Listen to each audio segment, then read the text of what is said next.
საქართველოს გენერალურ პროკურატურასთან დღეს თამარ ბაჩალაშვილის ოჯახის მიერ დაანონსებული საპროტესტო აქცია გაიმართა. ოჯახი 6 წლის წინ გარდაცვლილი 23 წლის პროგრამისტის საქმის ხელახალ გამოძიებას და იმ პირების პასუხისმგებლობის საკითხის დაყენებას ითხოვს, რომელებაც მათი მტკიცებით ბაჩალაშვილის გარდაცვალების საქმესთან დაკავშირებით გარემოებების დაფარვაში მონაწილეობდნენ. დღეს მე მოვედი პროკურატურასთან, რომ საჯაროო ის კითხვები, რაზეც არ არის პასუხი გაცემული და რაზეც უაზრო პასუხებს ცემენ.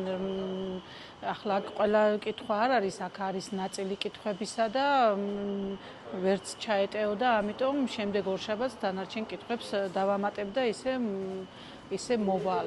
ძალიან ბევრი კითხვის ნიშანია და ძალიან არასწორი გზით წავიდა გამოძიება. გამოძიება კი არა, ამას ჩაფარცხვა უფრო ეთქმოდა, ვინმემ გამოძიება. სანამ ყველანი ერთად არ დავდგებით და სანამ ყველანი ერთად არ შეუტევთ ამათ, ესენი არაფერს არ გამოიძიებენ. რამდენი ხალხია დაკარგული ქვეყანაში და ყველა ის აქვთ შემოდებული თაროზე.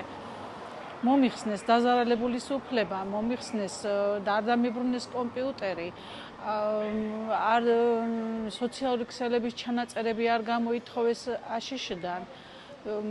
გითხრეს, რომ ვითომ უარი თქვეს და ამიტომ დღეს ჩვენ შევიტანეთ განცხადება, რომ მოვითხოვოთ ის უარის პასუხი, რატომ არ მოვიდა.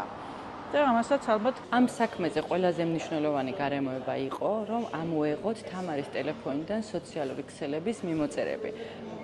პირველ რიგში ვითხოვდით Facebook ადმინისტრაციიდან გამოეთხოვათ თამარის მიმოწერები, რომლებიც იყო წაშლილი. საქმის მიმდინარეობისას გვიდასტურებდა გამოძიება, რომ ამას გააკეთებდა და გააგზავნიდა განცხადებას. თუმცა საქმე ისე შეწყვიტეს, ეს პასუხები ვერ ვნახეთ ჩვენ.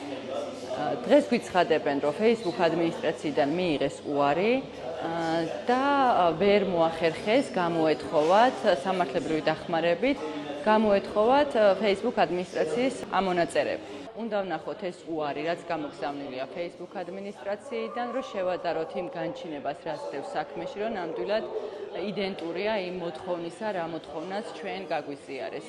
ამას აქვს არსებითი მნიშვნელობა საქმის ფაქტობრივი გარემოებების დადგენისთვის. 2 დღის წინ პროკურატურამ განაცხადა, რომ საქმეზე გამოძიება 2020 წლის 17 დეკემბერს დასრულდა. უწყების თქმით, თამარ ბაჩალაშვილის მიმართ დანაშაულის ჩადენას ადგილი არ ჰქონია და საქმის მასალების ერთობლივი ანალიზი თვითმკვლელობის ვერსიას ადასტურებს. პროკურატურის განცხადებით, საქმის ხელახალი გამოძიების დაწყების მოთხოვნას სამართლებრივი საფუძველი არ აქვს. ოჯახის ინფორმაციით, საპროტესტო შეკრებები გენერალურ პროკურატურასთან ყოველ ორშაბათს დილის 11 საათიდან შუა დღის 3 საათამდე გაიმართა. თამარ ბაჩალიაშვილი 2020 წლის 17 ივლისს გაუჩინარდა. 4 დღიანი ძებნის შედეგად 22 ივლისს მისი ცხედარი ნახეს თეთრი წყაროს მუნიციპალიტეტში, სოფელ მაწევანის ტერიტორიაზე. ის საკუთარ ავტომობილში გარდაცვლილი იპოვეს. გამოძიების ინფორმაციით, ბაჩალიაშვილმა სიცოცხლე თვითმკვლელობით დაასრულა. საქმე დაიხურა.